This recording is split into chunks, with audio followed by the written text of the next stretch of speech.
ఆడలేక మధ్యలో ఓడినారన్నటువంటి సామెత ఒకటి ఉంది. తెలుగుదేశం ప్రభుత్వం వాళ్ళు ఏ ప్రాజెక్టులు చేశామని చెప్పుకోలేని పరిస్థితులలో, రైతులకు ఎటువంటి భరోసా ఇవ్వలేని పరిస్థితులు ఉన్నప్పుడు ఎదురుదాడికి దిగడం, ఇతరులపైన నిందలేసి మాట్లాడుతుండడం వాళ్ళకు అలవాటు అయిపోయింది. మాట్లాడితే ఈరోజు ఏ ఒక్కరు చూసా వైఎస్ఆర్ కాంగ్రెస్ పార్టీ పోలవరానికి పట్టిసీమకు వ్యతిరేకం అని చెప్పి వీళ్ళే మాట్లాడుకుంటున్నారు. అయ్యా ఒక్కసారి మీరు చరిత్రకి వెళ్దాం. ఎప్పుడు అంటుంటారు కదా మీరు హిస్టరీ అని, ఇది ఒక చరిత్ర అని అంటుంటాం. చరిత్ర ఒక్కసారి నువ్వు చూసు, ఏంది ఎట్లా జరిగింది, ఏ ప్రాజెక్ట్ ఎలాగ స్టార్ట్ అయింది అటువంటిది అన్నీ కూడా నీకు తెలుసు. కానీ దాన్ని కప్పిపుచ్చుకొని ఒక డ్రామా చేస్తూ ఉంటావు. పోలవరం ప్రాజెక్టుని జాతీయ ప్రాజెక్టుగా చేయాలా అని చెప్పి 2009లోనే రాజశేఖర రెడ్డి గారు అన్ని అనుమతులు సాధించి సెంట్రల్ గవర్నమెంట్కి తీసుకెళ్ళినప్పుడు ఆ ఫైల్ని చంద్రబాబు నాయుడు గారు కుయ్యెత్తులు పడి ఛత్తీస్గఢ్ గవర్నమెంట్తో ఇలాగ ఒరిస్సా గవర్నమెంట్ ముఖ్యమంత్రులు ఇద్దరితో మాట్లాడి దానికి అడ్డుపుల్ల వేసినటువంటి మాట వాస్తవమా కాదా? ఇది నేను ఛాలెంజ్ చేసి చెప్తున్నాను. నువ్వు ధైర్యంగా చెప్పగలుగుతావు నువ్వు అడ్డుపడలేదు అని చెప్పి. జాతీయ ప్రాజెక్ట్ ఆ కాలంలో 2009లోనే జాతీయ ప్రాజెక్ట్ చేయాలా అని చెప్పి ఎంత ప్రాజెక్ట్ పైన చిత్తశుద్ధి ఉన్నటువంటి రాజశేఖర రెడ్డి గారు ఆ రోజు ఫైల్ని తయారు చేసి తీసుకెళ్తే దానిని నీ యొక్క కుట్రలు కుతంత్రాలతో 2 గవర్నమెంట్స్ సీఎంలతో మాట్లాడి, ఛత్తీస్గఢ్లో కానీ ఇటు ఒరిస్సా సీఎంతో మాట్లాడి కుట్ర పన్ని అది రాకుండా చేసినటువంటి మాట వాస్తవమా కాదా అన్నది ఒక్కసారి చంద్రబాబు నాయుడు గారు చెప్పాలి. రాజశేఖర రెడ్డి గారు మొత్తం దానికి సంబంధించినటువంటి అనుమతులు టోటల్ క్లియరెన్సెస్ అన్నీ కూడా తీసుకొచ్చి ప్రాజెక్టులో ఎన్విరాన్మెంటల్ క్లియరెన్స్ కానీ, ఆర్ఆర్కి సంబంధించినటువంటి ప్యాకేజెస్ కానీ, తర్వాత టోటల్ ఎస్టిమేషన్ కానీ ఎవ్రీథింగ్ అన్ని క్లియరెన్సెస్ తీసుకొని వచ్చి, సిడబ్ల్యూసీకి క్లియరెన్సెస్ అన్నీ తీసుకొని వచ్చి ప్రాజెక్ట్ని పూర్తి స్థాయిలో చేయాలన్నటువంటి సంకల్పంతో దాన్ని ముందుకెళ్తుంటే అనేక అడ్డంకులు సృష్టించినటువంటి మాట వాస్తవమా కాదా? ఈరోజు నువ్వు పట్టిసీమ అని పేరు చెప్పి మొత్తం నీ ద్వారా ఏదో వచ్చిందని చెప్పుకుంటుంటావు. అయ్యా మేము పట్టిసీమ ద్వారా నీళ్ళు వచ్చేటువంటిది ఏ రోజు మేము వ్యతిరేకించలేదు. బాబు గారు మీరు ఒకటి గమనించాలి. పోలవరం ప్రాజెక్టు స్పిల్వే పనులు అన్ని అనుమతులతో కానీ కొంచెం టైం పడుతుంది కాబట్టి టైం ఎలా వృధా కాకుండా Polavaram right canal left canal 2 complete చేద్దాము అన్నటువంటి సంకల్పంతో ఆ 2 కెనాల్స్ని యుద్ధ ప్రతిపాదన పూర్తి చేయడం బట్టే ఈరోజు నువ్వు పట్టిసీమ ద్వారా నీళ్ళు ఇస్తున్నావు. ఏదైతే రాజశేఖర రెడ్డి గారు ఆ రోజు పోలవరం రైట్ కెనాల్ అని చెప్పి 170 కిలోమీటర్లలో 140 కిలోమీటర్లు కంప్లీట్ చేశారో, ఆ పోలవరం రైట్ కెనాల్ అని చెప్పి నువ్వు సెంట్రల్ గవర్నమెంట్కి పంపిస్తున్నావా, పోలవరం రైట్ కెనాల్ అని చెప్పి పంపిస్తున్నావా డీటెయిల్స్లో, ఆ పోలవరం రైట్ కెనాల్లే ఆ పట్టిసీమ ప్రాజెక్ట్ అన్నది ఒక్కసారి గుర్తునే కాదు. ఆ 30 కిలోమీటర్లు ఎందుకు నిలబడింది అన్నది ఒక్కసారి నీకు ధైర్యం ఉందా? ఆ 30 కిలోమీటర్లు ఎక్కడెక్కడ నిలబడింది, దానికి ఎవరు అడ్డంకులు సృష్టించారన్న దానిపైన ఎంక్వైరీ చేయడానికి నీకు ధైర్యం ఉందా? ఆ 30 కిలోమీటర్లు కూడా నీ సంబంధించిన మనుషులతో కోర్టుకి వెళ్ళి స్టే తెప్పించి ఆ 30 కిలోమీటర్లు పని జరగనీయకుండా చేసినటువంటి వ్యక్తివి నువ్వు కాదా అని చెప్పి మేము ప్రశ్నిస్తున్నాం. ఆ రకంగా నువ్వు పట్టిసీమకు సంబంధించి ఆ పోలవరం రైట్ కెనాల్కి సంబంధించి పూర్తి స్థాయిలో అయిపోతే రాజశేఖర్ గారికి పేరు వస్తుంది అని చెప్పి నువ్వు ఆ 30 కిలోమీటర్లు పని జరగనీయకుండా కోర్టుకి వెళ్ళినావు, దాన్ని నిలబెట్టించావు. అదేవిధంగా లెఫ్ట్ కెనాల్ పురుషోత్తంపట్నం అని నువ్వు ఏదైతే 5వ తేదీ శంకుస్థాపన చేయబోతున్నావో అది కూడా దాదాపుగా 160 కిలోమీటర్లలో 100 కిలోమీటర్ల పైన ఆయన 2007 స్టార్ట్ చేసి 9 లోపల కంప్లీట్ చేసినటువంటి మహనీయుడు రాజశేఖర రెడ్డి గారు. ఈరోజు మళ్ళా నువ్వు ఏదో పురుషోత్తంపట్నం అని స్టార్ట్ చేయబోతున్నావు. మేము ఒకటి నిన్ను ఎక్కడ వ్యతిరేకించి నేను మాట్లాడాము అని అంటే, అయ్యా నువ్వు 2018కి గ్రావిటీ ద్వారా పోలవరం ప్రాజెక్ట్ కంప్లీట్ చేసి రైట్ కెనాల్కు లెఫ్ట్ కెనాల్కు నీళ్ళు ఇస్తానన్నావు. మరి 2018 గ్రావిటీ ద్వారా నీళ్ళు ఇచ్చేటప్పుడు 1600 కోట్లలో 600 కోట్లతో అయిపోయేటువంటి పనిని లిఫ్ట్ ఇరిగేషన్ ద్వారా నువ్వు ఇవ్వాలనుకున్నా కూడా 1600 కోట్లకు ఎస్టిమేషన్ వేసి స్ట్రైట్ అవే 1000 కోట్లు మీరు దోచుకున్నారు. దాన్ని విమర్శిస్తే మేము ప్రాజెక్ట్ వ్యతిరేకమని మాట్లాడుతాం. ఆడ 1000 కోట్లు బాగా గిట్టుబాటు అయింది అని చెప్పి మన పురుషోత్తంపట్నం అదే స్టైల్లో చేయబోతున్నాం. పురుషోత్తంపట్నం 2017లో ఇప్పుడు శంకుస్థాపన చేస్తున్నావు, కంప్లీట్ అయ్యేదానికి 2018 అంటున్నావు. 2018లో 2 కెనాల్స్కి గ్రావిటీ ద్వారా నీళ్ళు ఇస్తానని చెప్పి నువ్వే బహిరంగ సభలో చెప్పావు. మరి గ్రావిటీ ద్వారా నీళ్ళు ఇచ్చేటప్పుడు మళ్ళీ ఇక్కడ 1600 కోట్లు ఎందుకు వృధా చేస్తున్నావు అని ప్రశ్నిస్తే వ్యతిరేకము అని అంటాడు. నీకు నిజంగా చిత్తశుద్ధి అని ఉంటే అవినీతి చేయకుండా 1600 కోట్లు కాదు, అది కేవలం 600 కోట్లతో 400 కోట్లతో అయిపోయేటువంటి ప్రాజెక్ట్ని అంతగా బూస్టప్ చేసి దోచుకుంటున్నావే, ఇది ఎవరు సొమ్ము అనుకుంటున్నావు? దాన్ని మేము ప్రశ్నిస్తున్నాం.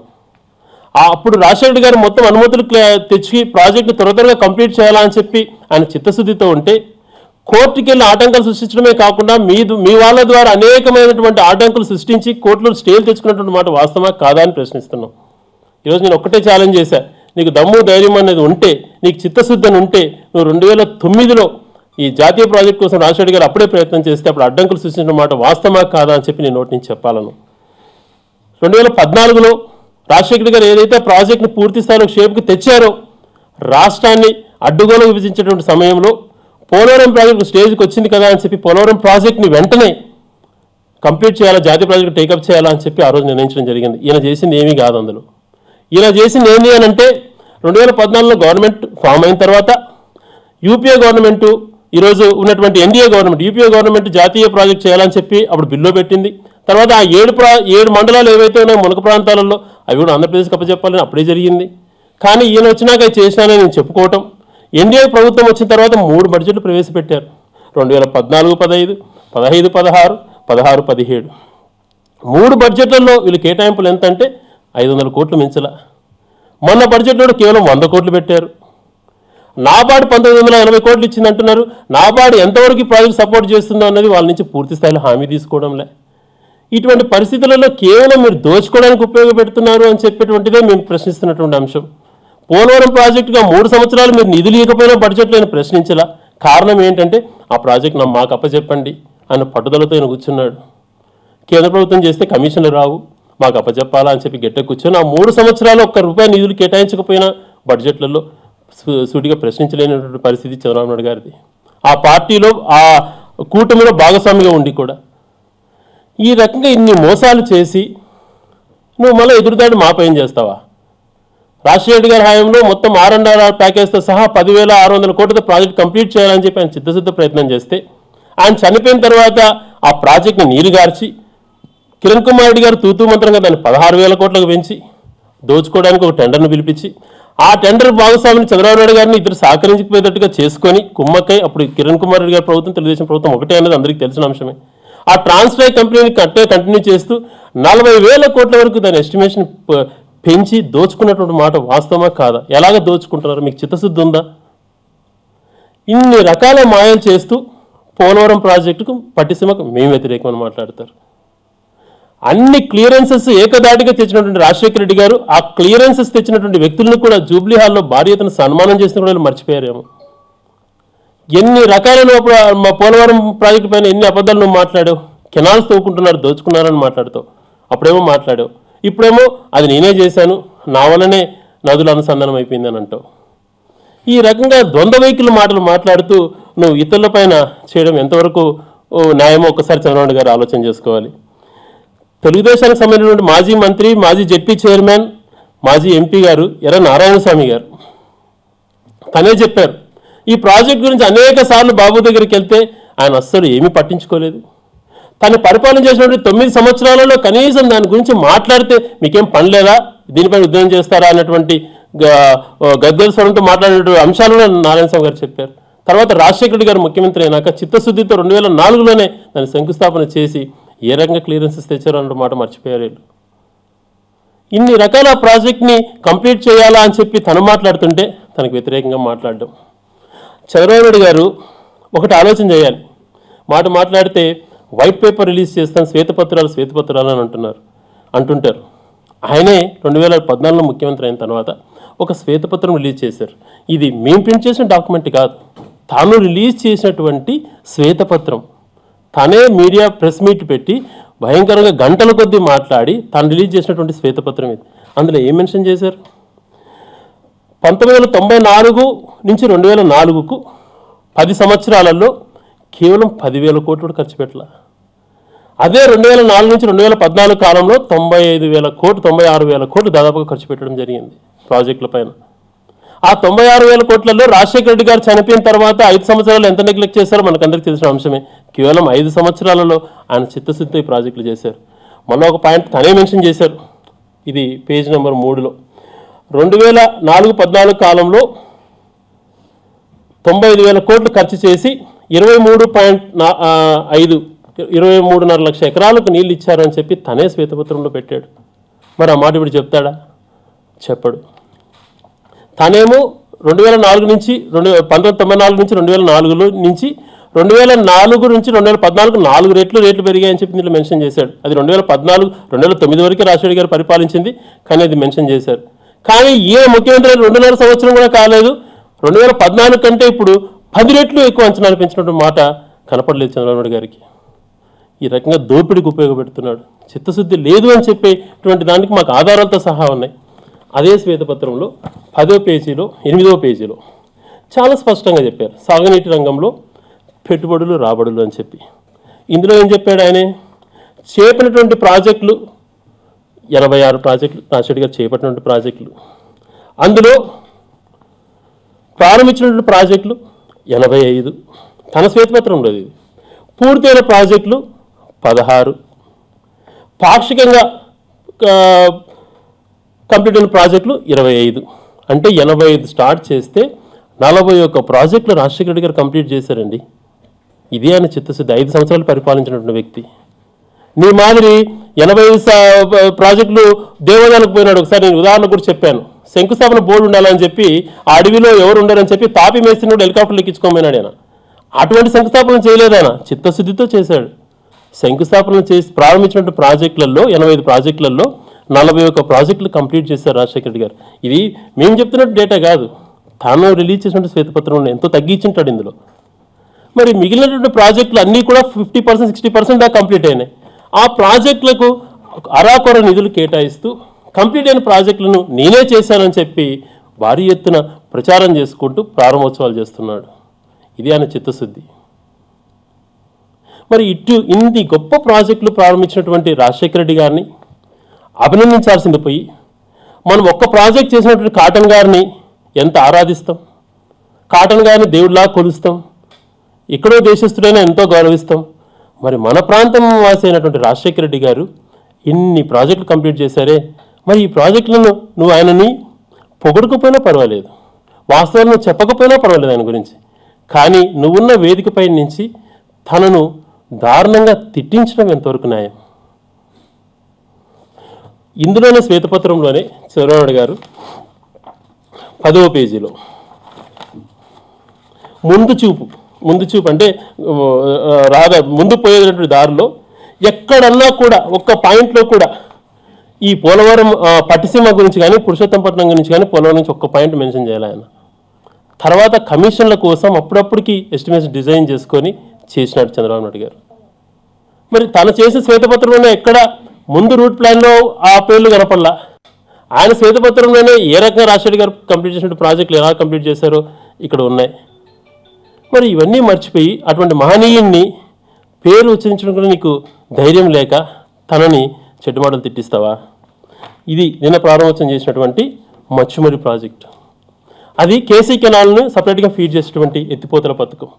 120 కోట్లు రాజశేఖర్ గారు ముఖ్యమంత్రిగా ఉన్న 2007లో శంకుస్థాపన చేసి 90% అప్పుడే కంప్లీట్ చేసినటువంటి ప్రాజెక్ట్ 5% చేసి నువ్వు చేసినట్టుగా చెప్పుకుంటావు. మీకు ఎవరికి మీరంతా దద్దమ్మలు కాబట్టి, మీకు ఇతరుల గురించి వాస్తవాలు చెప్పడం చేత కాదు కాబట్టి, ఒక దళిత శాసనసభ్యుడు అభిమానంతో రాజశేఖర రెడ్డి గారు ఈ ప్రాజెక్టులు చేశారు అని చెప్తే తనను అవమానకర రీతిలో మైక్ లాక్కుంటారు. ఆయన దగ్గర నుంచి మైక్ లాక్కొని ఒక ఆయన ఉన్నారు, ఈ మధ్యన ఆయన పేరు కొత్తగా, అంటే మేము ఎప్పుడు కూడా ఏ మాటలంటే అన్పార్లమెంటరీ వర్డ్స్ మాట్లాడడం మాకు చేత రాదు. దాంట్లో మీరు సిద్ధహస్తులు, మాకు తెలుసు మీ పార్టీకి సంబంధించిన వాళ్ళందరూ కూడా దాంట్లో సిద్ధహస్తులు. ఆయనతో మాట్లాడిపిస్తారు. దట్ ఫెలో ఆ నా కొడుకు ఈ నా కొడుకు అన్నటువంటి మాటలు మాట్లాడి ముఖ్యమంత్రి గారు స్వయంగా పక్కన కూర్చొని అలానే మాట్లాడించడం భావ్యమా? ఎవరండి దివాకర్ రెడ్డి గారు? 4 పెగ్గులు వేసుకొని జానీవాకర్ రెడ్డి అటువంటి వ్యక్తి అయినా, ఆయన పేరు జానీవాకర్. అటువంటి వ్యక్తి మాట్లాడడం ఆ స్టేజ్ పైకి ఎక్కి ఏం మాట్లాడండి ఆయన ఏం మాట్లాడారు ఒకసారి చూస్తే సభ్య సమాజం తలదించుకునే విధంగా ఏవంటే అవి మాటలు మాట్లాడడం, కులం నుంచి ప్రస్తావనలు తేవడం.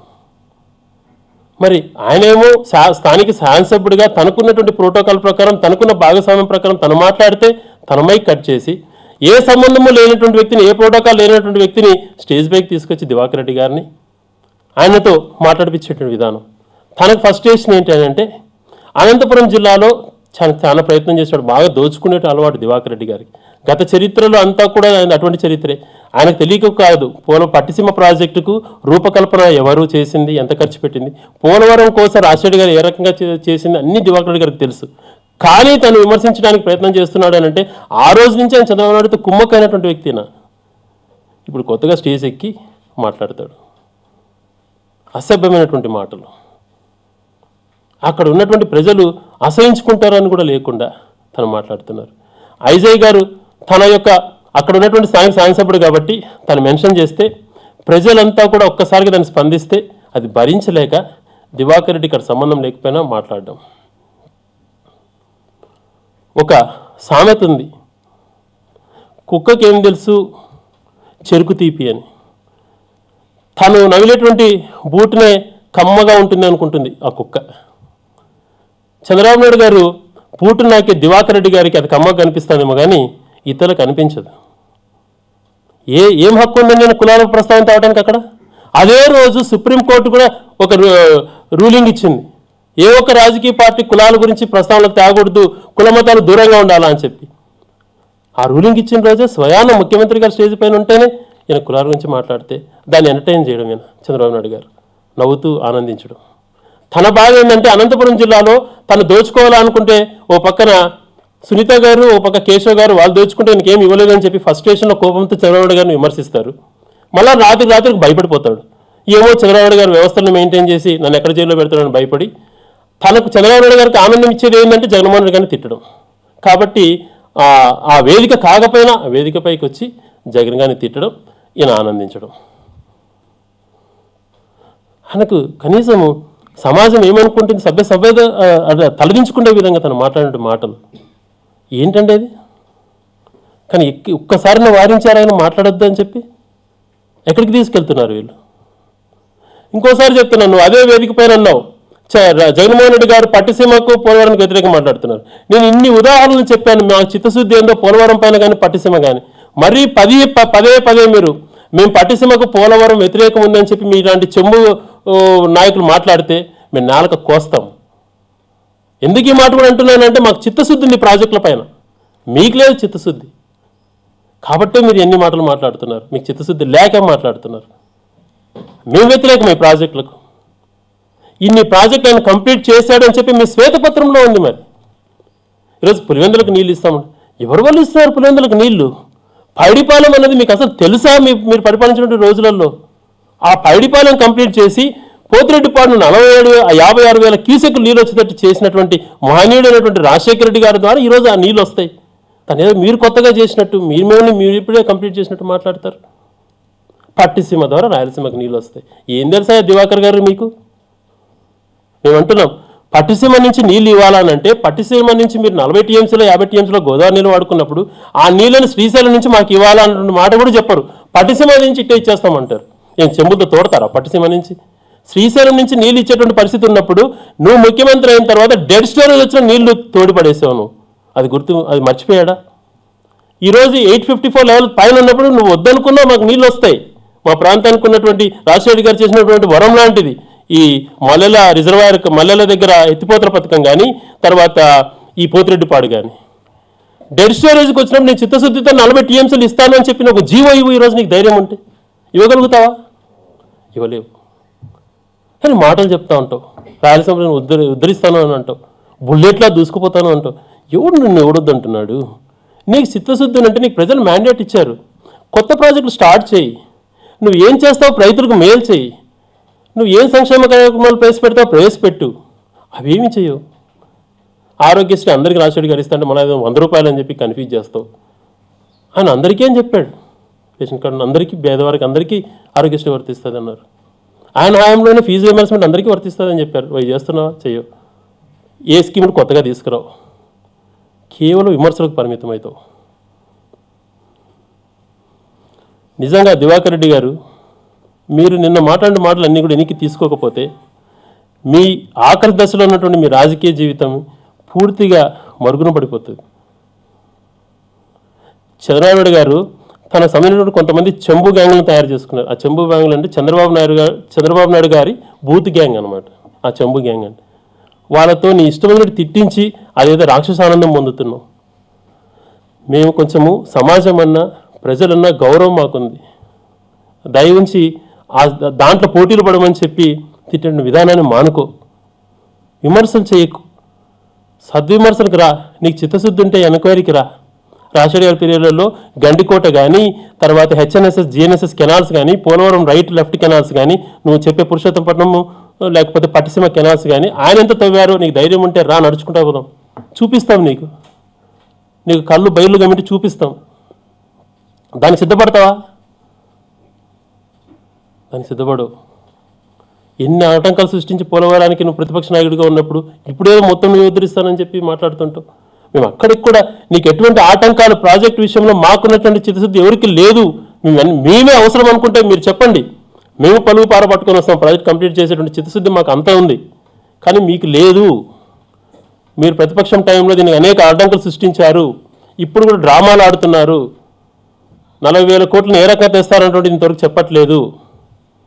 2018 గ్రావిటీకి ఇస్తానని చెప్పినటువంటి మాటను మళ్ళీ నిలబెట్టుకునే విధంగా నీ ప్రవర్తన లేదు అని చెప్పి మేము ప్రశ్నిస్తా అంటే వ్యతిరేకమని మాట్లాడుతావు. నీలాంటి బుద్ధులు అందరికీ ఉండవు కదా, నీకున్నటువంటి బుద్ధులు, అందుకే అన్నీ అలాగా వ్యతిరేకించావు. నేను అసభ్యమైన మాటలు మాట్లాడకూడదు అని చెప్పి మాకున్నటువంటి ఇంకిత జ్ఞానం కానీ, మాకున్నటువంటి ఒక క్రెడిబిలిటీ కానీ మా నోటి నుంచి రావడంలే. కానీ దయచేసి వెనక్కి తీసుకోండి.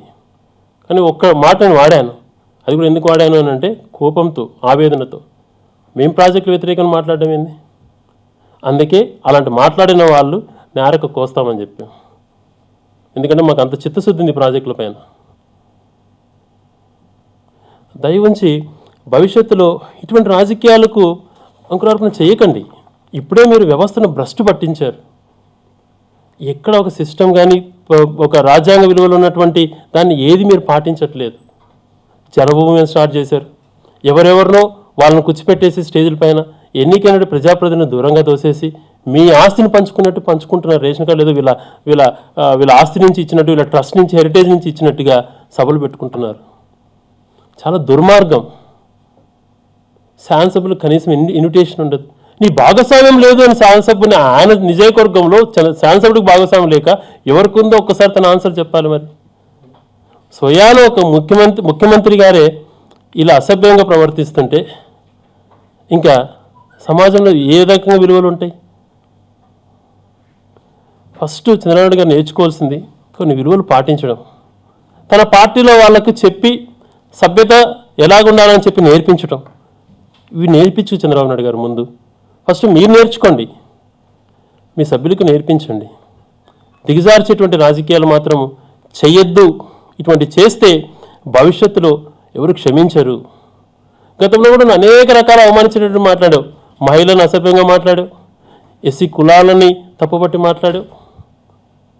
ఏమంటే నీకున్నటువంటి టాలెంట్తో, నీకున్నటువంటి మీడియా మేనేజ్మెంట్తో ఆ రానికుండా ఆపుకుంటున్నావు. అట్లా అన్ని నీ మాటలన్నీ తీస్తే ట్రంప్కు అమ్మలాగా ఉన్నావు నువ్వు. ట్రంప్ను మించిపోయినట్టుగా ఉన్నాయి నీ కామెంట్స్. ఆయన ఏం చేశాడో తెలియదు, కానీ నువ్వైతే భయంకరంగా చేసావు. అవన్నీ ఎండగట్టగట్లేక కాదు, కేవలం పాలిటిక్స్లో కొన్ని విలువలు ఉండాలని చెప్పి పాటిస్తున్నావు. ఆ విలువలను దయవుంచి దిగజారొద్దు అని చెప్పి చంద్రబాబు గారిని కోరుతున్నాను.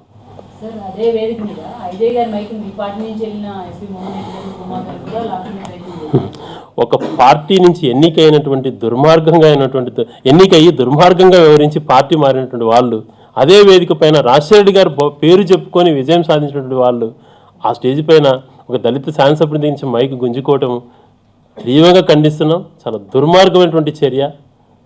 వాళ్ళు చేసినటువంటి సిగ్గుమాలిన పనికే రాష్ట్ర ప్రజలందరూ కూడా వాళ్ళని అసహించుకుంటున్నారు. మళ్ళీ వేదిక పైన అలాగ చేయటం ఎంతవరకు సమంజసమో వాళ్ళు ఒకసారి ప్రశ్నించుకోవాలి.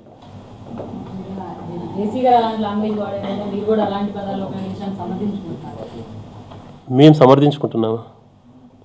మేము ఎక్కడ సమర్థించుకోవట్లేదు. నువ్వు మాట మాట్లాడితే వ్యతిరేకం అని అంటున్నావు. అది ఒక పబ్లిసిటీగా మీరు తీసుకెళ్తున్నారు ప్రాజెక్ట్ సంగతి. మేము వ్యతిరేకం కాదు, మాకున్న చిత్తశుద్ధి రికార్డ్స్లో చూపించినాం. మేము ఏ రకంగా చేసాం, మీరు రిలీజ్ చేసినటువంటి శ్వేతపత్రంలో ఏ రకంగా ఉన్నాయి అన్నీ కూడా చూపించి చెప్పాం. మేము ఎక్కడ దిగజారటంలే. కానీ పదే మేము వ్యతిరేకంగా మాట్లాడడం ఎంతవరకు సమంజసం? మాకున్న చిత్తశుద్ధి ప్రాజెక్టుల పైన మరెవరికి లేదు అన్నటువంటిది ఆధారంతో సహా నిరూపిస్తున్నాం. మరి దివాకర్ రెడ్డి గారు అలాగా మాట్లాడడం మీరు సమర్థిస్తారా? మరి తనకన్నా వయసులో పెద్దవాళ్ళు దివాకర్ రెడ్డి గారిని అదే మాట, నా కొడుకు వాడు వీడు దట్ఫెలో అంటే ఆయనకు ఎట్లా ఉంటుంది? ఆయనకి తర్వాత ఏం మాట్లాడి చూస్తుంటారు కదా. చంద్రబాబు నాయుడు గారిని తిడతారు, మన ఒక్క రోజులోనే ఎందుకు అంత బెండ్ అయిపోతాడో ఒకసారి మీరు ఆలోచన చేసుకుంటే బాగుంటుంది. ఏ రకంగా తన బిజినెసెస్ కోసం ఎట్లా కాంప్రమైజ్ అయిపోతున్నాడు, అది చంద్రబాబు గారు ఎంటర్టైన్ చేయడం సభ వేదిక పైన.